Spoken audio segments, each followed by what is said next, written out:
This episode of RMR Training is brought to you by RoxOpt. RoxOpt is an analytics tool built specifically for the Hyrox athlete. When this season began, I would stare at my RoxOpt sheet, searching for inefficiencies across the board for what stations are really worth going after and which ones might not be. And because of this, I was able to create a really solid plan when it came to my races. And this tool has helped my performance get better over time. So not only is it really interesting, fun to look at, a great way to guide your actual training, but it's a great tool to put into place to help you get the better results that you want for Hyrox. Take a look at RoxOpt with the link down in the show notes.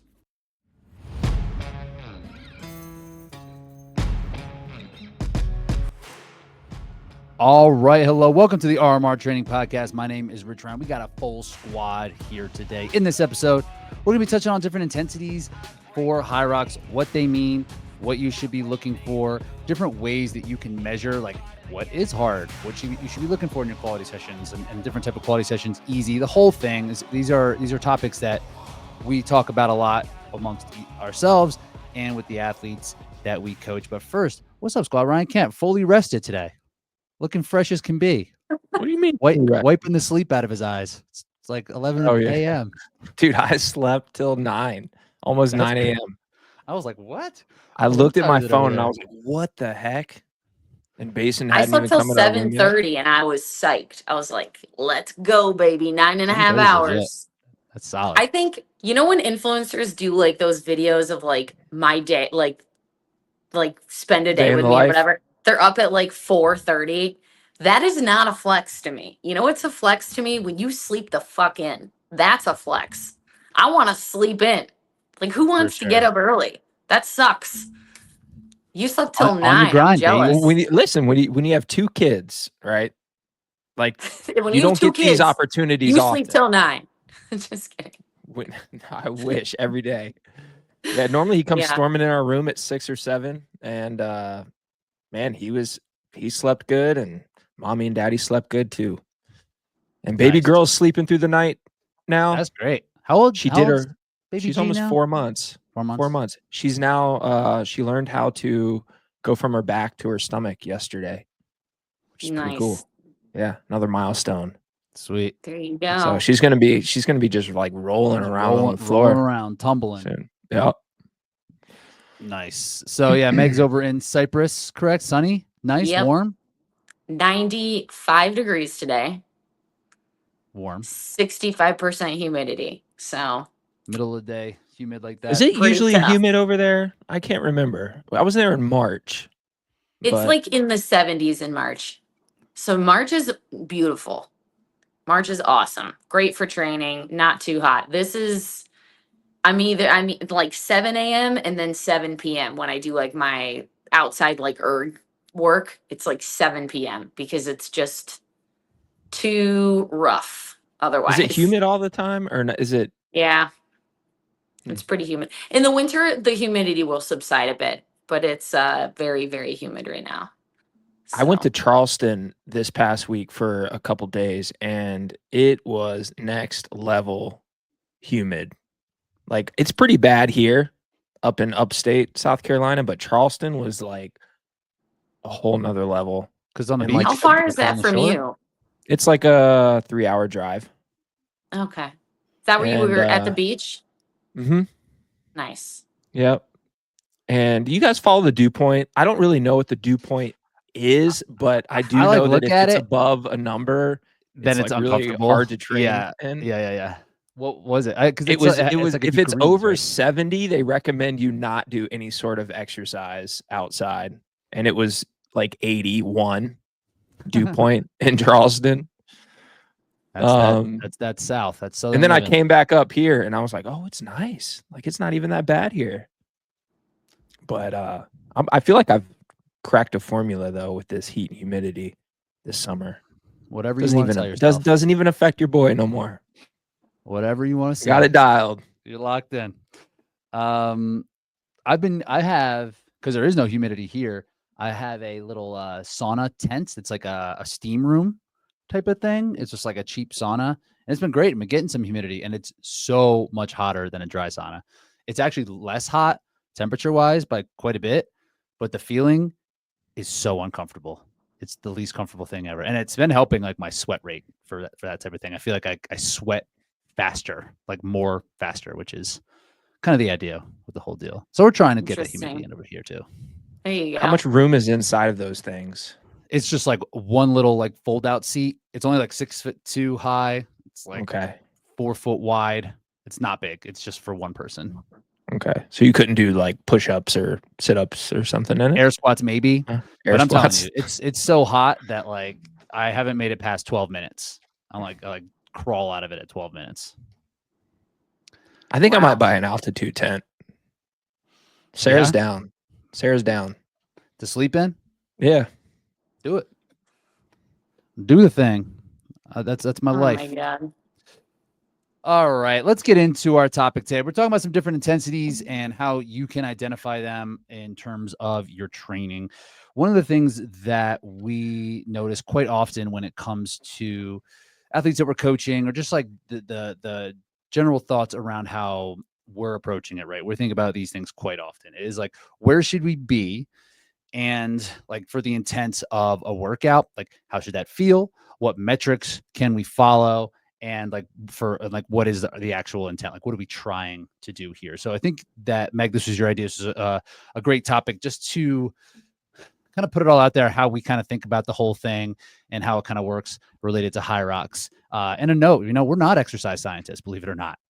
We are we are coaches who are on the front lines, just like taking all information that we have, applying it to ourselves and to others. So like if the terminology is not 1,000,000% correct, that's because we're not exercise scientists. So we just want to. And also, if that's a problem for you, never mind. I'll keep that to myself. Get your Hyrox info elsewhere.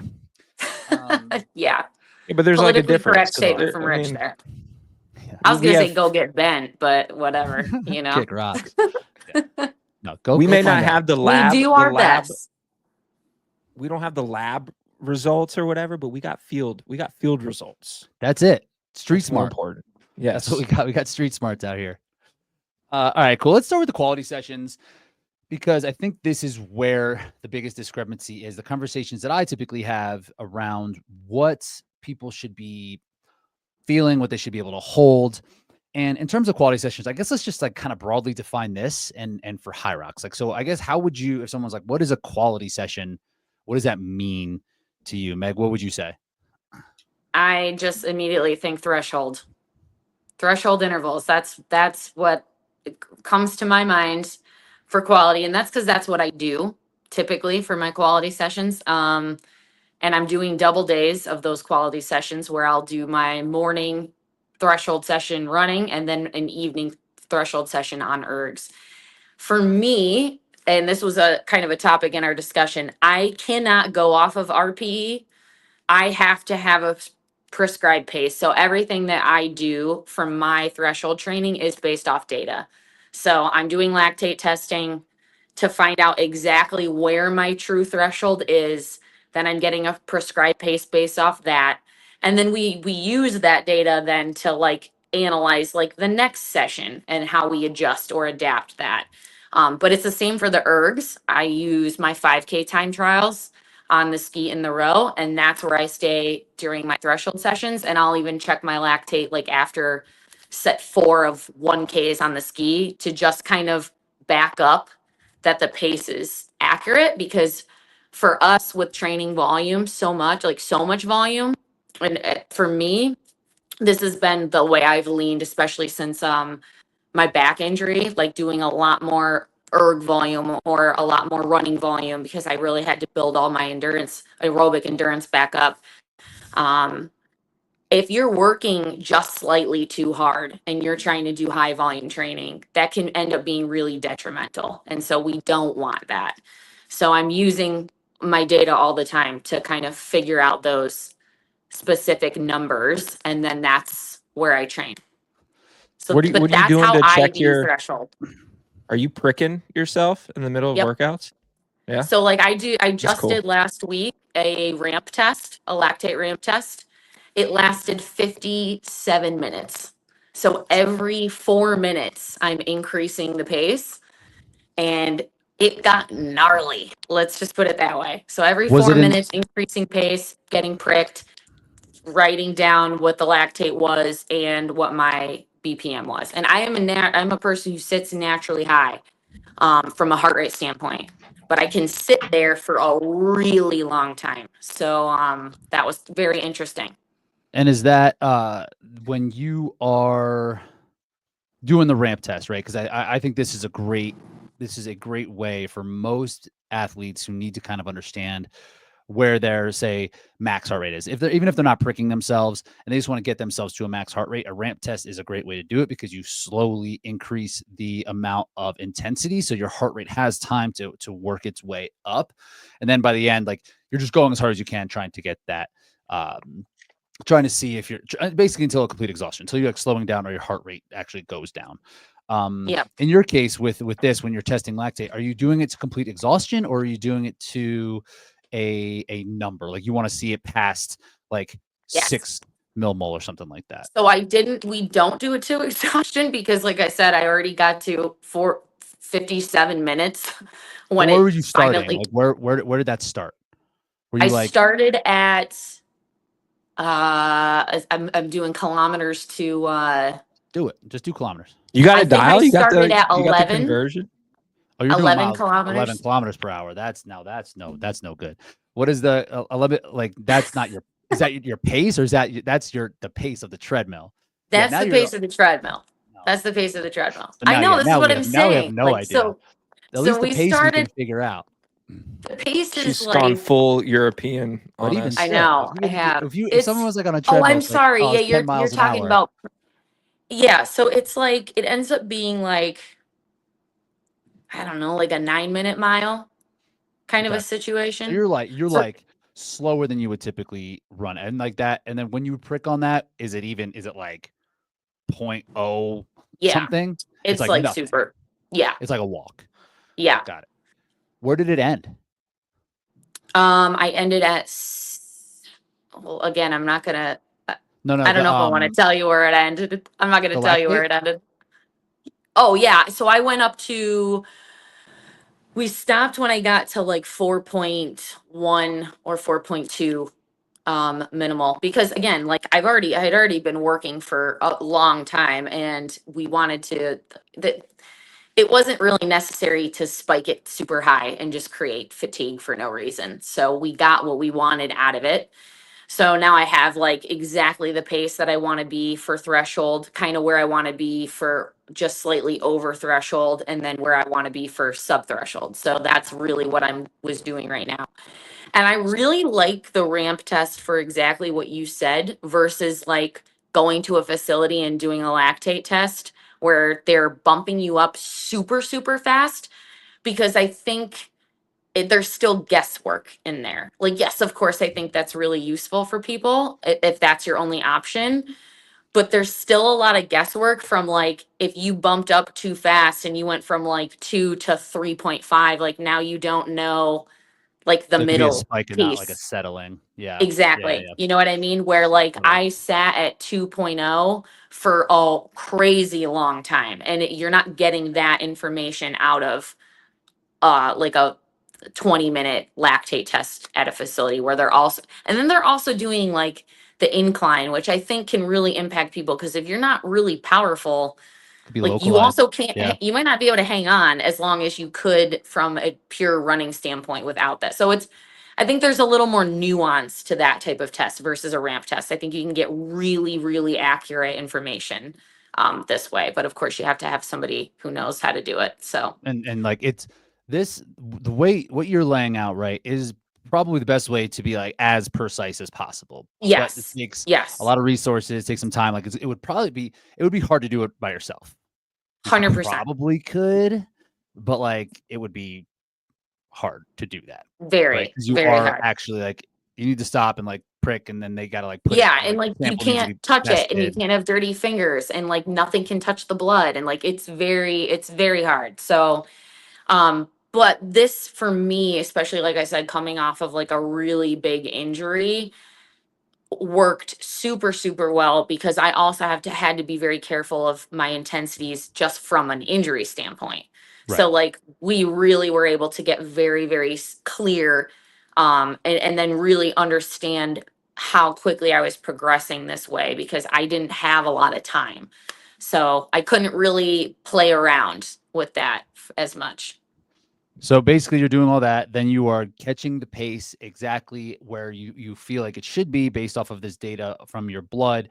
And then in your training, if you're not doing this every single time, you're like, I know this pace is what if I'm doing whatever, 5 by 6 minutes, then the pace is what I'm going for. Yes. Right. Got you. Cool. Yeah. That's a great way to kind of go about it. How do you kind of roll with like a threshold quality session? We'll just stay on the threshold type thing with the quality session for this as well. Like, how do you kind of go about it when you're approaching a quality session that way? I mean, I have paces in mind that I want to be able to hit, but I would say mostly it is off of like an RPE type thing, you know, threshold, RPE 7 to 8. And again, I know what paces are within that specific like RPE, but if I'm not feeling it that day, like, if 5:30 pace is stretching me a little bit that day, then I don't reach for it. I'll just dial it back 10 seconds per mile.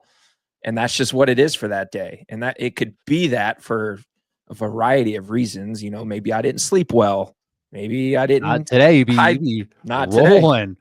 No problem on those. That's not even a thing. Maybe I'm not hydrated enough. Maybe I don't have enough calories in my system. So it's one of those things where I do like to go off pace a lot of the time, but if it's not happening for me, or if I'm having to enter a training zone that I'm not really trying to get into that day, then I'll pull back on the paces.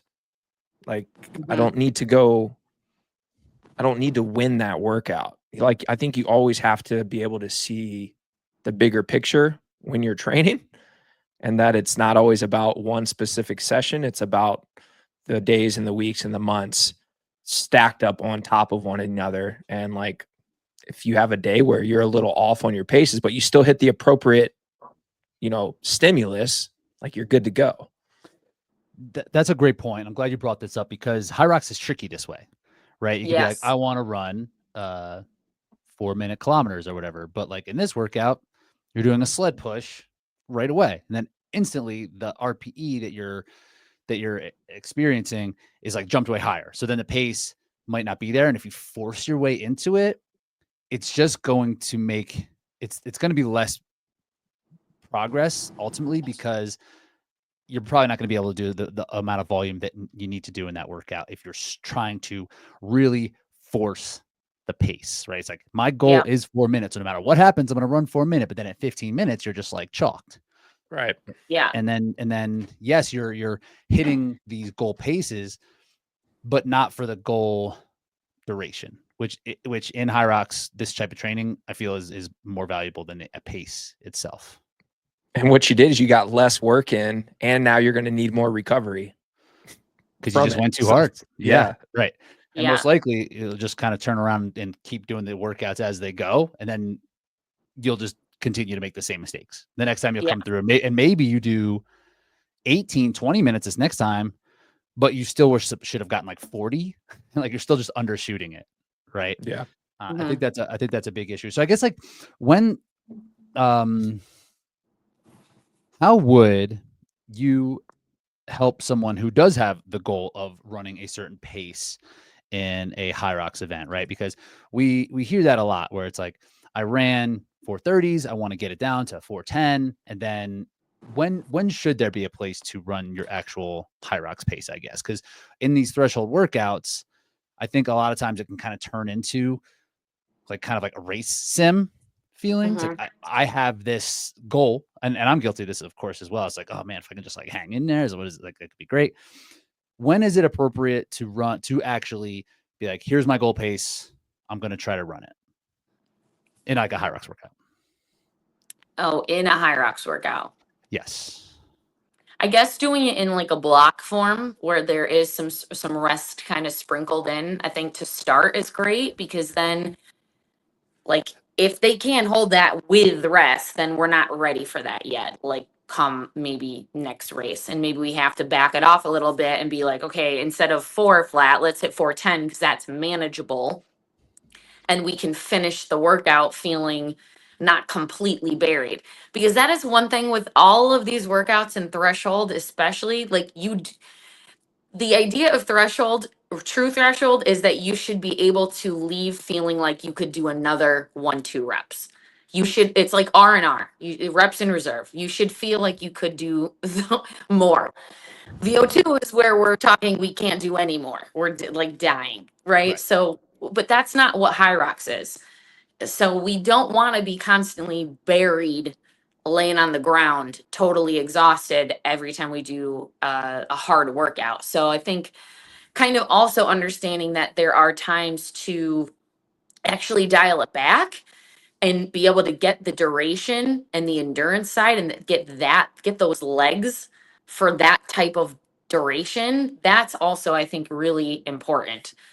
And then I think too, if you're applying it more to like a pure running, I like to give people really short rest, because that's going to let them know right away if they went too hard or not. Like if Right. you have 30 seconds recovery between 1Ks and your goal was 4 flat, and after 2 or 3 with only 30 seconds rest, like you can't sustain it, then we're not ready for that yet. So I think you can kind of That's yeah. trick people a little into learning they're probably going too hard too often. You know what I mean? I was gonna say, like, I want to be able to run 320 Ks per kilometer, but I'm not gonna go out there and do a workout and really You can do like kill some of myself them to that hit. way, right? Yeah, Yeah. but it's like you gotta train where you're at. You can't train for Yes. where you like want to be at 6 months from now. Like it's gradually, you'll gradually get there. Like you can't go Yes. force these paces in training, because ultimately what you're going to do is work way harder. What we just said 5 minutes ago, Yeah. you're going to work way harder than intended. You're not going to get as much volume, and you're going to need way more recovery before your next quality session. It's diminishing returns.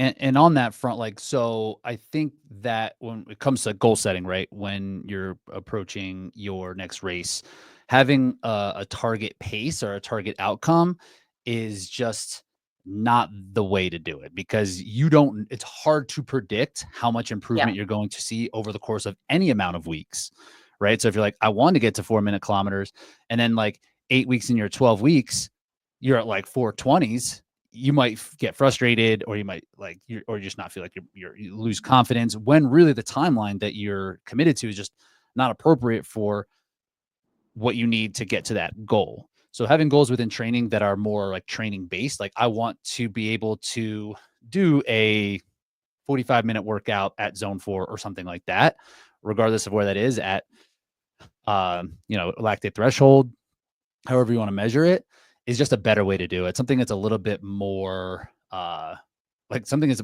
more achievable, right? Because you can build, or it's like, I want to do 8 hours of work per week. Like you can control that a little bit more than how much you're actually going to improve pace wise. So like I would For steer sure. away from people having like a pace goal in their mind during training anyway. I agree. Okay. There was something we were just talking about. We were talking about it with the rest. Oh, okay. So, a couple things on this. So with this feeling, right? That and Meg, you mentioned the rest piece, which I think is like just that is really what it is. Like if your threshold has like the appropriate work to rest ratio, you should just be able to do it. Sometimes people will ask me like, I'm doing this and my heart rate says I'm like way high, but I'm hitting the pace. What would you say to something like that? Would you just be like, keep it going, or would you just have them lean on it, or what do you think? Is it summertime? Are we in a controlled environment? What is the environmental standpoint here? Because Right. this is really hard right now. My easy recovery runs are in zone 3 every freaking day if I'm just going off of heart rate because it's 98 degrees. Sure. So like when I'm doing my intensity sessions, I am doing them on the treadmill inside in AC specifically to help control the environment. So I'm not, because I am You can using hit it. heart rate and Yeah. pace. And so I have, all of the data. But if you're not able to do that, then there is a lot of nuance with following heart rate and following pace. You have to kind of understand, again, reps in reserve. I think that's when that kind of idea comes way more into play. Like, are you smoked too much at the end based on what the intention of this was supposed to be? Or is it just incredibly hot and the heat is impacting the heart rate too, and that's why you're getting up really high? Because there were workouts I was doing outside originally, and like I was getting into the high 170s at paces that I'm normally way lower in. And I know, like, okay, I'm kind of intuitively factoring 10 to 15 beats based on the heat, right? So I'm kind like, this is where there's a little bit of nuance to it. If you are running thresholds and the pace or the rest starts to get where you're feeling You like you need want to it. push You're it, taking it like longer. Right. now we're delaying 5 extra seconds, 10 extra seconds. Now we're going too hard, It's too fast. too Yeah. fast. Dial it back. That would I'll be agree- my advice. I'll agree on that. If like you have intention to take the appropriate rest, but it's like, 70 seconds isn't, I'll just take 70 this time instead of 60. It's like, you're probably going a little bit too hard. But on the other Yeah. hand, if you're just doing it and you're hitting 60 and you're hitting the pace, but your HR is a little high, like I would say just keep going. Unless you are super locked in with it, I would say if you're able to hit the pace with the rest, you're probably in the right spot. Yeah. Yeah. If the heart rate's getting up there and then the rest starts to get Then you're going too bigger hard. than it was supposed to, then we're probably doing too much. What about pacing? Like I feel like when I look at a workout and what I think is like executed well, I don't know if I'm always conveying that well to athletes or who I'm prescribing it to. So like if there's like pace drift, right? Like how much is too much, right? Like from the start of an interval to the end of an interval. If like what in your guys' experience when you're doing workouts is like inappropriate in terms of how much slower you gotten? What's the duration of the interval?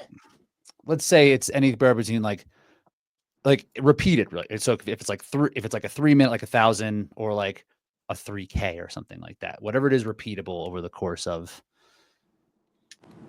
I mean, if it's dropping off, I'm pretty strict on myself, if I'm being honest. Like At all, like if it gets slower at all, it can get slower, How but much? not by a lot.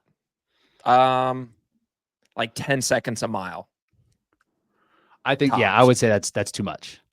I would be like, I was going to say I'm that's too fucked. much too. Okay. Yeah. I'm giving you like 2 seconds.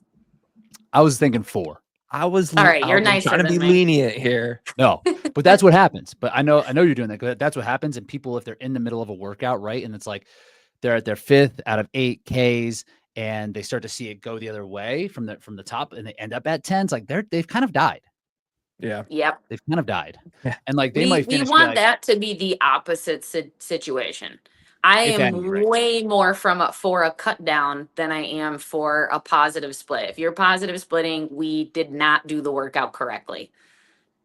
Right. And, So like, and there doesn't need to be a lot of positivity for me to feel that way. It could be a couple seconds.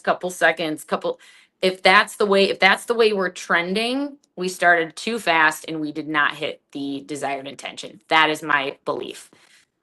because like how you were saying before, Meg, like that you should feel like you have some reps in reserve. So like there shouldn't be a reason for it to go that much slower. Right. Right. Like if you Like feel, if if you start can to do more, finish, you're 10 plus seconds difference in the overall time. And we're talking like 8 to 10 reps, we probably didn't do it right. You're probably going a little hard, but then you finish it. And then you go to the next one. And you're like, okay, these were the paces I did last time. I'm just going to do it again. Right. Yeah. And then that's what happens each time. And it feels like you're hitting these workouts, but like you said before, it's like your intensity is too high. You're probably not recovering that well. So like and then you just start stacking that. If you fade by 10 seconds per mile, that's where you should probably start at the next time you do that workout, and 100%. Then progress forward from there. You can always go faster. That's a great way to put it. It's a great way to put it. I would way rather see you finish stronger than not. You know what I mean? I think most experienced athletes do a pretty good job of that, I would say. But the less experienced probably going to fall off just slightly. I mean, I would say majority of mine, I finish stronger than I start. Majority of them. I hope to, right? And that is what I try to recommend people to do. It's like give yourself a little bit and cut down. Usually you can cut down, and then you get to a point where you're like, I can't go any faster. I'm just going to sit here, right? If it's like enough, like, oh, this feels right. Let me just see if I can repeat this. So ideally that would be the way. Mm-hmm. But I think this is also a reason why it does. This is also a reason why, like, I think, Rich, you and I have had this conversation before about if you're giving baseline testing, what duration should you give? And I think we've always leaned to longer, like more like 8K, because you can so badly screw up a 5K, and then the data is so irrelevant because most people don't know how to run a 5K correctly. They go out blazing hot, and then they're 30 seconds slower by mile 3, right? So now it's like I know we're always taking an average, but I think when the duration is longer, and 8K for people is it's race distance, so that's good. We got to get ready to be doing 8K because it's actually a little more than that, but also it's a little bit intimidating. So people start out more cautiously, and then I think you get way more accurate, closer together splits than in like a 5K. And so I think that's exactly the reason is like, it's only 3 miles, right? And then we're going out way harder than we can actually sustain. And that's more like anaerobic threshold anyway, versus closer to true threshold. So like, it's too nuanced. I can't tell you how many times I've prescribed like a 5K, which I don't any longer, but it'd be like 7-minute mile, then 7:35, then 7:15. It's like they just like die, like, oh no, and then they can kick, and it's like, I don't know, maybe this is a 7:20 average. I can't really say. Then if you're using that to apply it to the paces, then it does get kind of screwed up. So it is just hard to does take practice. It takes time to figure out where that line is. So if you are inexperienced, or you're just like starting to and like you're tied to this pace because you want it to be that way, that's just it's short-sighted. Like you need to, if you have some, just have the discipline with it, and know it's not always about doing the hardest amount of work, right? It's about doing the right work for a prolonged amount of time, and just kind of taking that mindset and flipping it, where you're like, I'm going to do the work the best possible way that I could do it for a long amount of time, as opposed to I'm going to hit every workout as hard as I possibly can in this moment. For endurance, like that's what's going to make you better, and that's what 100%. Most people are. That's what most people aren't going to do, just because of just how we think we should do workouts. It takes so much discipline.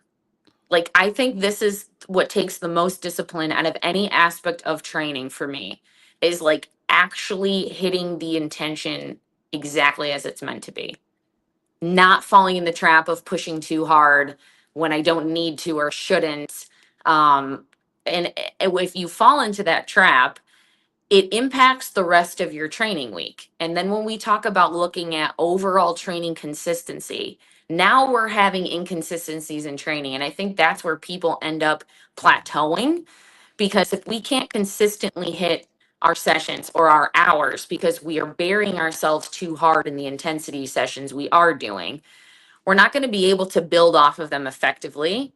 And so now we're just kind of staying the same, but we're working really hard. So we think we should be seeing positive results from that. But it's ends up kind of being a conundrum. Like you're Very frustrating. overworking. Yeah. And Are you that's where like the training? Are you training effectively, or are you just like grinding yourself down? right. Or do you It's want really to feel what it good comes about down to. yourself in that moment, which is Yeah. not what endurance is. That's not what Right. endurance. It's like enduring for a long time, and that's just not in one session. That's over the course of the whole block, your whole career. And I don't know about you Yes. guys, but I've fallen into this trap before. Definitely. Like I've We all definitely have. trained like way too hard, too often. You start know? getting Yeah, a little Honestly, older like and right you now, can't do it anymore. The body is like, hell no. maybe I'm on a 2-week cycle right now, and I'm spreading out my quality workouts a little more than I have. And honestly, I'm feeling stronger, fitter than I have like in a long, long time. Because I'm allowing that recovery to happen between those quality sessions. So let's talk about on the opposite end. When is there a time or is there a place for taking it to the well? Can we be too conservative on this end and always have like a little bit left? Is there a time where we should have like give ourselves the ability to go there? I think so. I think so so. too. And I think Yeah. Where it's placed in a cycle in relation to your race, I think that matters a lot more than people think. So yeah, let's talk about that. Like, where would you go? Like, and this would say like, this could be a Hyrox sim, right? It was what most people would do, right? If they're going to put something in, it's like, I'm going to get like a race ready. I don't love sims. I just don't like the comparative. And it's just like, I'd rather do something else than just like a straight up sim. I wouldn't be excited about it. But something of that duration and to the point where it's like, I'm going to get to a point and then just like ignore all the warning signals, ignore the metrics. And I'm just going to sit there and feel terrible and see what happens. Like, when should you do it? Like in terms of like where you are in your race, and like how often would you say is appropriate for like some sort of effort like that? Not very often. It's hard mentally. Not very often. And I think for me, this is very dependent on the type of person you're dealing with too. Because like for me, I can do a sim and be like, I can ignore that and go into a race feeling really confident. But if you're not a person who can do that, then maybe don't do it at all. You know what I mean? If that's going to really impact how you mentally approach a race, then maybe don't do that. I think like 4 weeks out to like really sell your soul in a workout like that is fairly appropriate. And then when I give a sim, like if I give a sim 2 weeks out, and usually this is more to like my people who need to understand how the race is meant to feel, because I do think that's a real thing. Like if you're a beginner, you just need to understand like what this is going to genuinely feel like. I think 2 weeks out, but at like 80%. Like we are way pulled back. We're not selling, it's not race day. We are not racing. This is like, let's experience the full race. I want you to feel like you have some juice at the end. And then I think that gives a lot of people a lot of confidence going into race day. I think the other way, if we are really pushing it really to find out and to see, I think we need some more time between like a session like that and a race to then build upon it or kind of understand where we're really at, if that makes sense. Yeah, it's like a little bit more of like a strategy, right? If you just want to go in, Yeah. so you can like know what to do. Yes. Right. So if you've trained, you have some new fitness, or if you're just like new to the sport, like I think that's a good call. Like 2 weeks out for sure. Ken, what do you think? How long? When would you go there? It depends what we're talking about. If we're talking about like a Hyrox sim type session, I think Meg is pretty spot on with what she said. But if we're talking about, let's just say track intervals, and you're doing like 5x1K with 1-to-1 work to rest, I think that's something that can be done every 2 to 3 weeks, something like that. I think is okay. The volume's not high.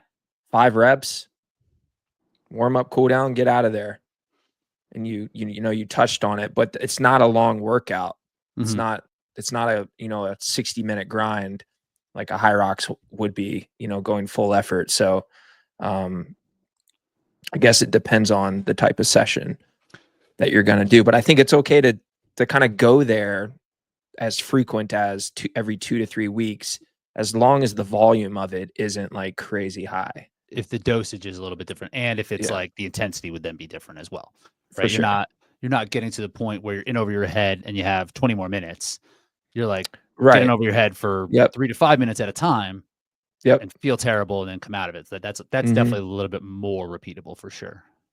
For sure. I think that pairs really well, like in a week, with then a sub-threshold long session, because I think if you do too much at that really high intensity where you need the 1-to-1 rest. So if we're talking like Norwegian 4x4 kind of a situation, I think you have to couple it with something longer and grindier, or we're going to not understand what our pacing should be for Hyrox, because this isn't just pure running, right? So like a Norwegian 4x4 and you're running a 5K, we don't need to do the crazy long grindy thing, but like Hyrox is not close.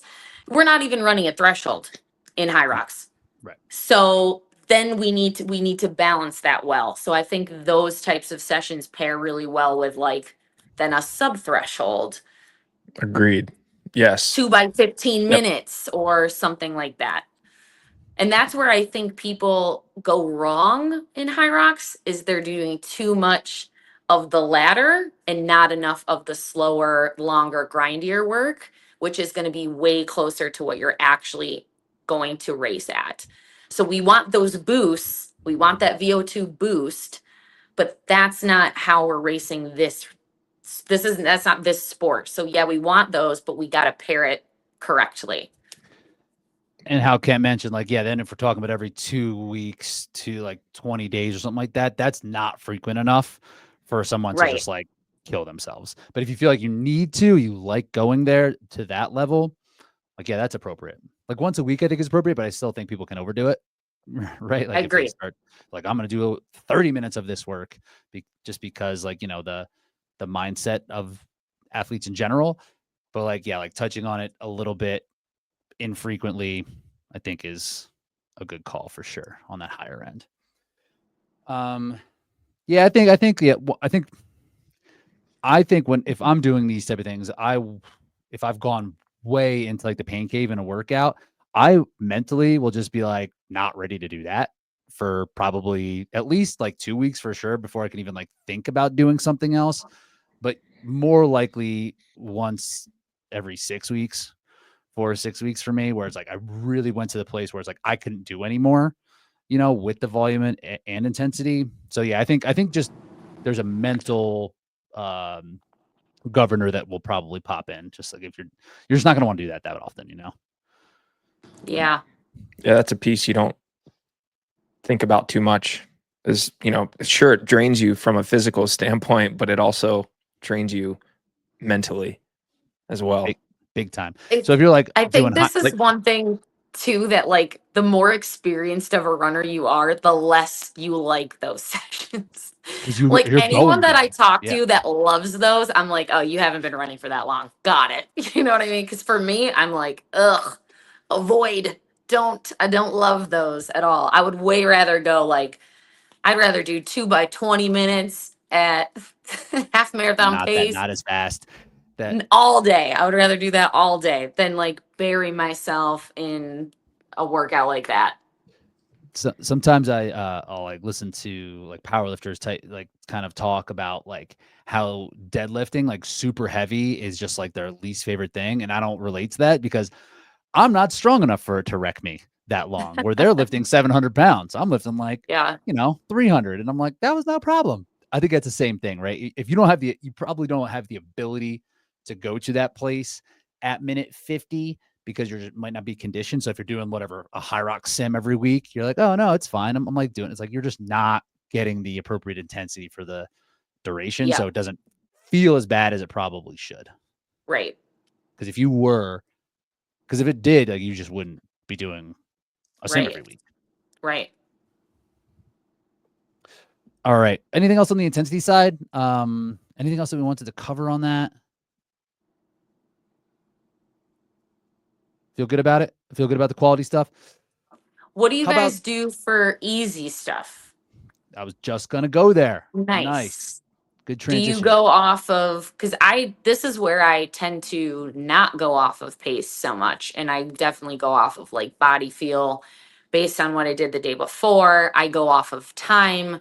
So I'm not going off of miles, and I kind of throw the watch out the window and I just kind of feel it out. And then I do, as we were talking in before the pod, I do one long run where I'm hitting LT1. So it is faster paced, still low intensity, still easy running, but it is way faster than I would normally do my recovery runs. And I think these are two things that people think are the same thing, but are actually different things. Recovery run and true zone 2 are maybe not exactly the same, but I don't want to overcomplicate that. So let me know what you think on that.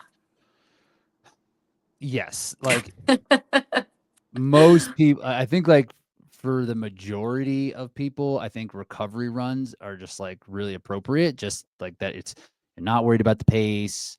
Like, you want to keep your heart rate pretty low. It's just gonna help like the skill of running, and just like where most people want to do, and just like help the amount of aerobic work that you can. Yes. Is Mila doing some like Mission Impossible? Like, Yes, she's just crawling on the floor to like, she's like I'm not hiding. here. You can't see me. Oh, I She saw doesn't you. want to interrupt, but she's interrupting, kind of a thing. That's funny. Yeah. I didn't see it. She got me on it. Not Stealth past Jen. mode. Eagle eyes. Ken, what about you?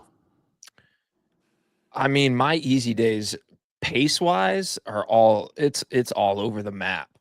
Yeah. Because I go off of feel and RPE on my easy runs for sure. Like some days it could be as low as, a 7 minute per mile. And then, Yep. if it's hot out like it's been, I've had a few runs over 8 minutes per mile.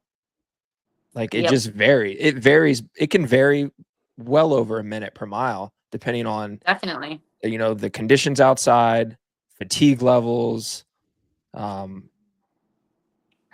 I honestly don't get caught up in it. Like I really don't care what my zone 2 pace is. Like it to me, it's no, in my eyes, it's no indication of how fit or unfit I am. Like it just Totally agree. so I don't put really too much stock into, my paces on like easy days, like at all. Mm-hmm. I don't care. I just get it in. The goal is to get some work in, recover from the session you probably did the day before, and then you're trying to get ready for the next one, the next quality session. Like these little filler, you can call them filler runs, whatever. It really just doesn't matter. It doesn't matter. And if you're trying to hit a pace on your easy runs, then you're probably working too hard most of the time. Probably. And then That's when exactly it comes what I was going time, to say. when it comes time to hit that next quality session, either physically or mentally, you're not going to be there for it because you now haven't allowed yourself to recover. Yep. So, yeah, my mindset for all my easy runs is just like, I need to recover from a quality session. I need to get some work in, obviously, but I got to work at a low intensity, and then also preparing for the next one that's coming in a day or 2 days, whenever it is. So, yeah, all RPE and feel 100%. Yeah, I'm on the same boat as that, where I will look to see how things are going in terms of my heart rate. Usually it's just to see if it's like really low or not. Just to kind of keep myself a little honest with it, just so I'm not like, I don't typically want to go out and just go super slow. It's not like, I just don't love doing that. If I was to do that, and if I wanted something, like, I feel like machines would be more beneficial for me than, at this point in my career and what we're training for, than like a super slow long run. But with that, my runs are always like low zone 2. And it's usually after a quality session. So I'm not really able to run fast anyway, just because like you're saying, I just don't want to. Like, it's just not worth pressing myself into it. I'm tired, physically tired on it. And usually how I'm kind of dictating this is the next day, like, right, I will make sure I'm taking a look at like my sleep metrics, my resting heart rate, my HRV. And if it's gone up from an effort before that was supposed to be just like an easy zone 2 run, then I know I've like kind of cooked it a little bit too much, either in intensity or in the volume of it all. But typically what happens, like, I'll have a quality session, resting heart rate will be high. I'll do a longer run, it'll be lower. And then a day after a longer run, I'll do an easy something. And then it will be like right back to like performance baseline.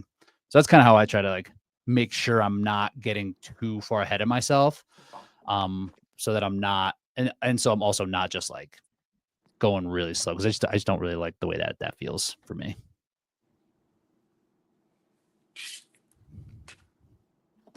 Okay, cool. She's sneaking.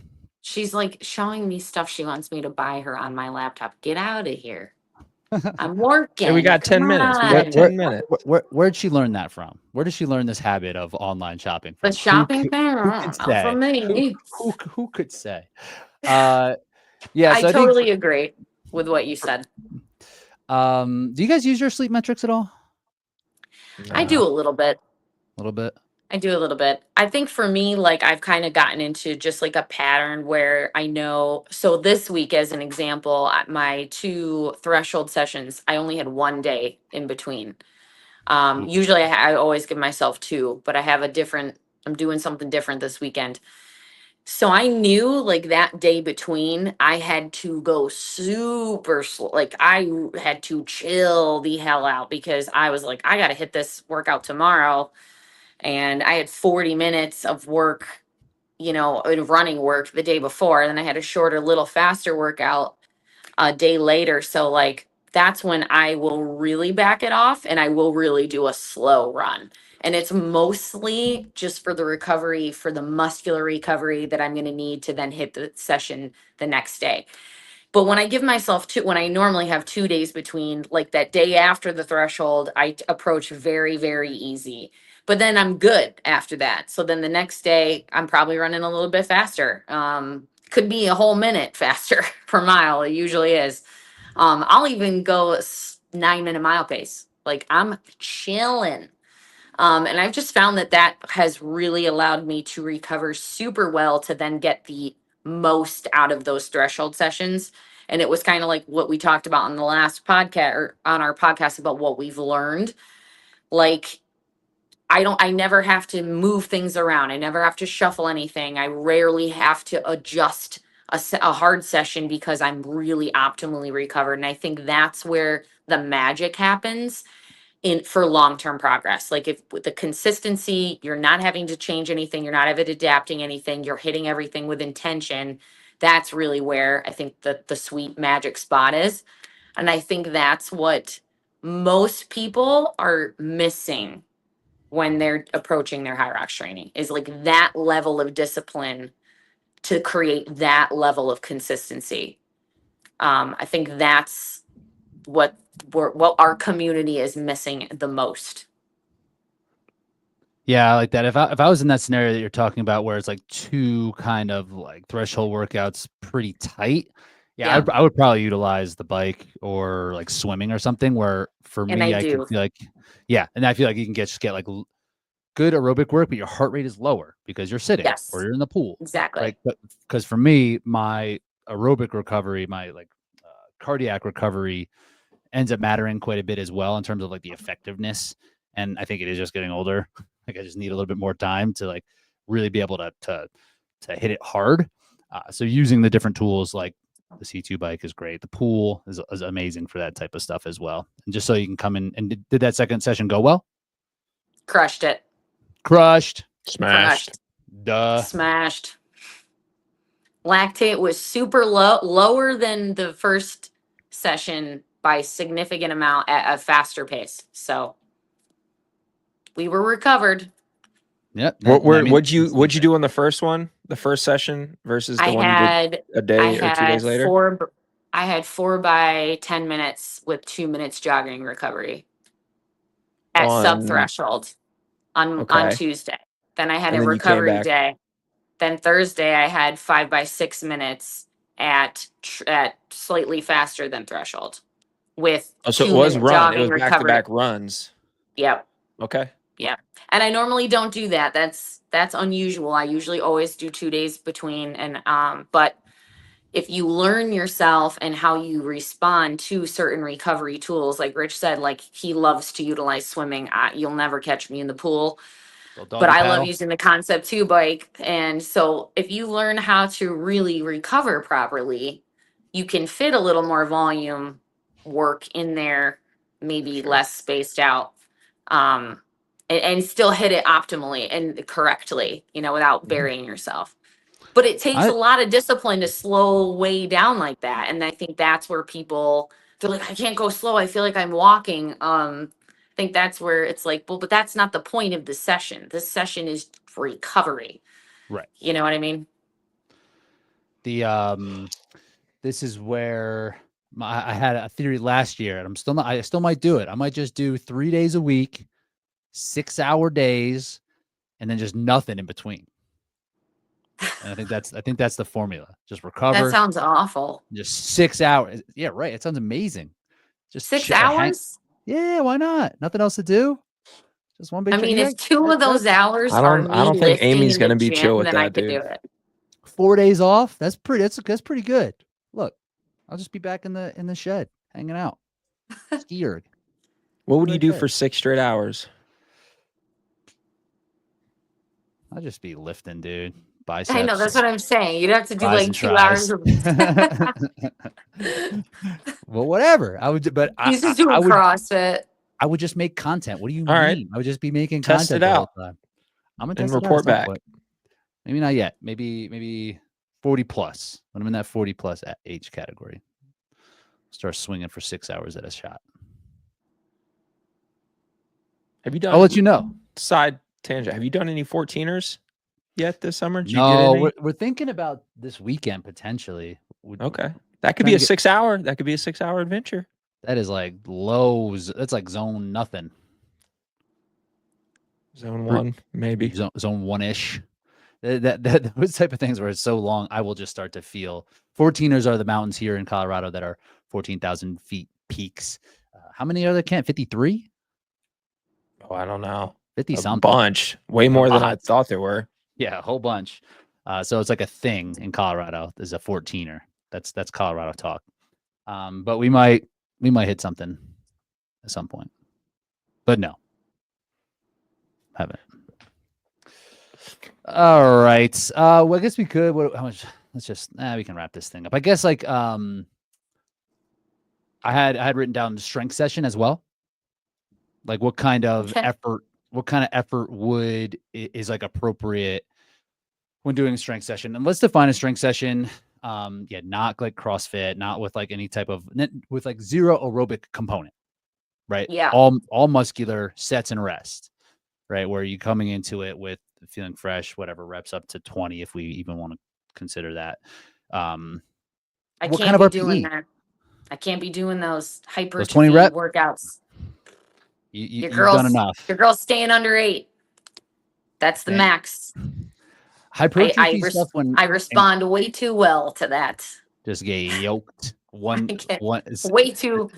get way too muscular arms for what Hyrox requires. As soon as the 9th rep happens, you just like gain muscle, right? Instant.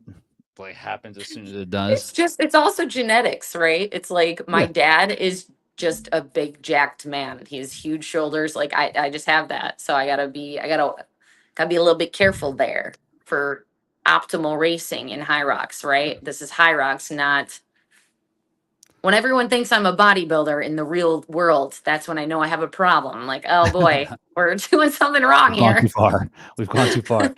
Okay, so that's right away, right? Like how much intent? Like if you're in that hypertrophy rep range, like I think there's a place for that for some movements. Like I think it's a real accessory, and if you're just really interested in the body composition of it all, then yes, staying like hitting those like 8, 12, 20 rep range. But I wouldn't do it with like squats or No. bench, even the areas that are going to No. put on that are going to be like really, really taxing, and is going to put on muscle in areas that you just might not really need it.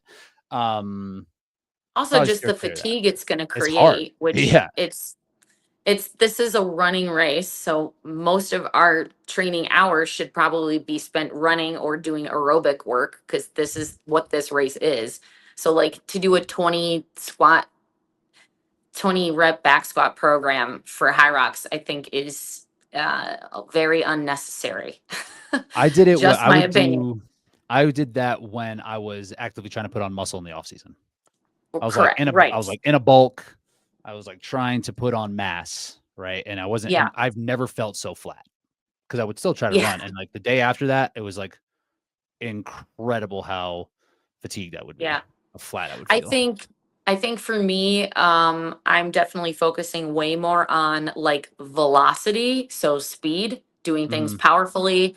I'm obviously, if I could train the way I would like to train, I would be going more for, I wouldn't say heavy weight, but pushing the weight a little bit more, but keeping the reps low. But I can't do that because of my back. So for me, I'm building up more about like speed, explosivity, and I'm doing a lot more of that than anything else.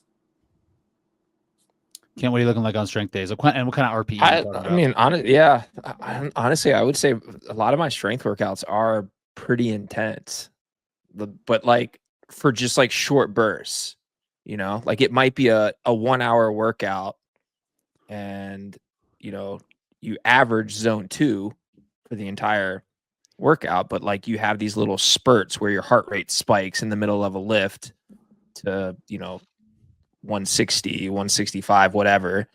And then it comes back down, but it's only up for, you know, 20 seconds at a time. I think that's okay. I think that's okay for, like, I just did a leg workout before we popped on here, 45 minutes. And there were definitely moments in that routine where I was breathing pretty hard, but it was only for a very short amount of time. Right. Are How do you you feel at the doing end? like circuity stuff? I like doing supersets for sure. Yeah. Where I do, you know, like today I did front squats into broad jumps, just standing broad jumps. And when I was doing those broad jumps, my heart rate, you know, spiked up. Yeah. But then it came right back down, and I would say it wasn't up higher than, you know, actually I wasn't wearing a heart rate monitor, but I would say the RPE was like at an 8 for sure. Yeah. On it. Yeah. But like the average of the workout's probably, you know, RPE like 5. Right. Yeah. Usually when I'm feeling at the end of a strength workout, I just feel like kind of normal. Like I won't take it to the point where I'm like, where maybe some lifting sessions in the past, like that 20 rep, I would like leave and be like, oh Lord, like I need to really chill out for the rest of the day. I don't typically feel like that on strength sessions now. It's like, all right, I'm like, fine, good. I like in an hour or two, I might not really even know that I had worked out that day. You know, like nothing, like no, like residual fatigue anyways, how I feel. Does your heart rate get up though during some lifts? I don't look at it a ton, like not crazy. Like, Rich is like also half dead, just like all the time. So yeah, what do you mean up like over 60? Sure. Over RPE, over 80? just go off RPE. What's the highest RPE you'll feel in like a strength session? In like sets and reps, like, you know, in the session, if we're talking about that, like, yeah, I'm gonna try to put out as much as I can within that lift, but generally I'll have like 90 seconds to 2 minutes of rest in between. RPE coming out of it, yeah, probably 5. Yeah, I would say that's right. All right. Cool. Anything else? Cool. Good talk. We learned that Hamburg individuals are going to be Friday and doubles is going to be Saturday. Yeah, no, we just got confirmation today. Okay, cool. So but the event itself is like a Thursday through Sunday. Thursday to Sunday, yeah. So I don't know, because they were talking about trying to do it at a different layout, right? Wasn't that rumors what we've heard? Like they were going to try to put rumor. That's a Get outta here. rumor I heard. And we're propagating that shit. What do you mean different layout? Like in a different place. Oh, Like a Right? whole different course separate from the rest is what I heard. I And, won't be mean, racing it though, just an FYI for all the peoples who be asking me where I'll be at. Will not trying to I need a race like now to get in. yeah, I was gonna say, are your Not doing that. times? You don't have that for. I only have one.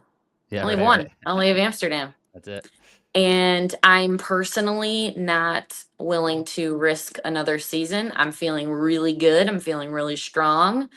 And I want to keep that going. So your girl's going to be focusing on the back half of the season because I'll need to get 2 qualifying times in the front half. You got time. You got But time. I'm waiting. I'm going to do a November and a December race. And that's my plan. Can't you hit Boston?